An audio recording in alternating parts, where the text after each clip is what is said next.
างโหงทำมังโหงสันคังล้อมอันตรายาหน้าสันติช่วงลำนะคะให้เราเช็คแถวด้านซ้ายขวาหน้าหลังของเราด้วย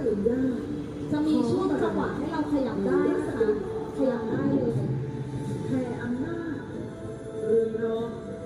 ของสวรรค์อยู่วิฝัน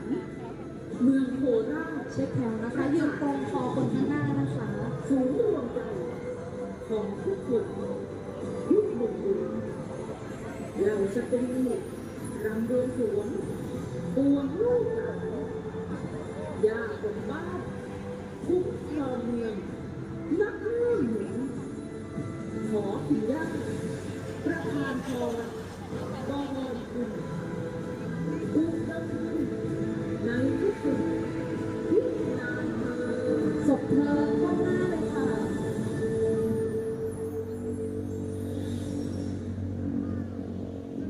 ขอเสียงเพิ่มอีกนิดนึงนะคะเพราะว่าด้านหลังมุมนี้ไม่ได้ยินค่ะ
ถึงสี่มุมเมืองส่องแส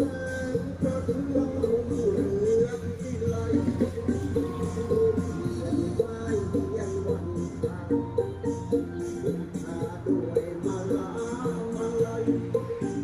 บนบานขอท่านสิ่งใดอย่ามองคอยโชคดีโชคดี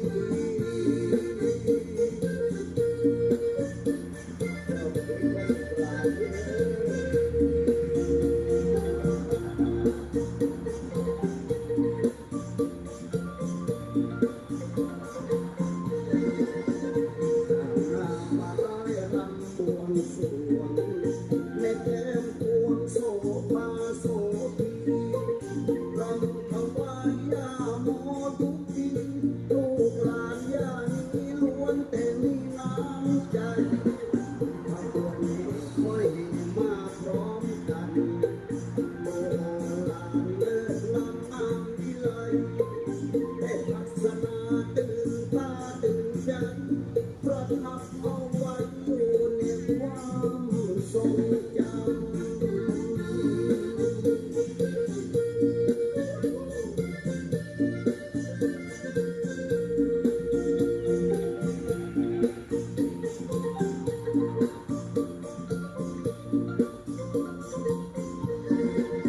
ลานยาโมโค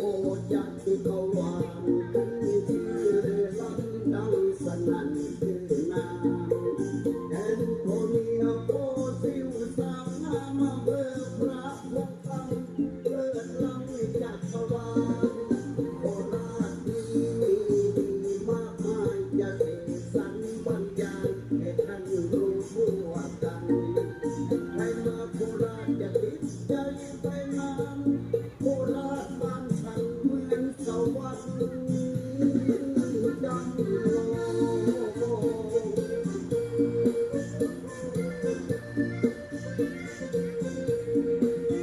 ก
สอ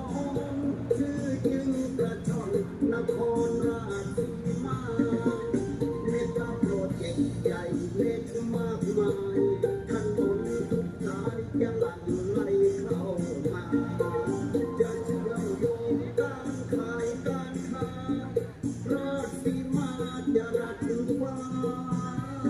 ยังไง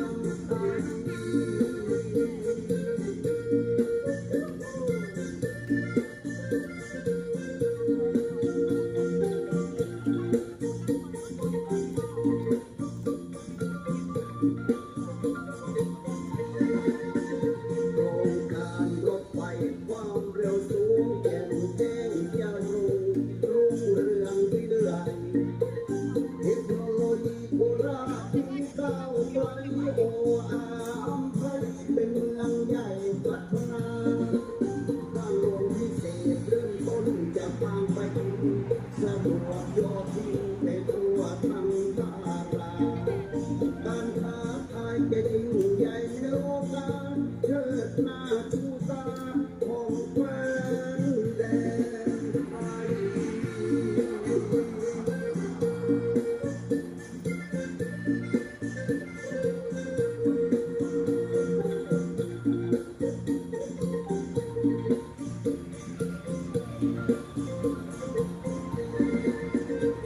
สำคัญถึงเมืองเสฉวนให้กินล้วนๆผูกสัมพันธ์สายใหญ่ส่วนรวมสินค้าส่งไปขายแทนไปเงินคงหลั่งไหลในปัจจุบันยูเนสโกเขาจะโชว์ประกาศยกย่องโคราชที่เรามีของดีสุดล้ำค่าคืออุทยานธรณีที่โอภาสเชิดเทวีปัตตานียังบ่บ่